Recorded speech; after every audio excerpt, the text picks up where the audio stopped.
live camera connect dekat iPad di kawasan luar rumah aku.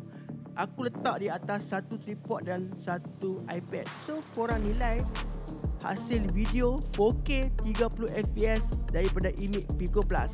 Antara kelebihan yang aku jumpa, webcam yang ada dua kamera, autofocus dia memang laju memang laju, hampir sama taraf dengan aku punya kamera. Benarnya dia satu kamera AI autofocus. Dia baca kita punya muka untuk autofocus. Aku tutup sebelah kamera ni, dia takkan nampak gambar. Dia datang sekali dengan 3 mic super clear audio.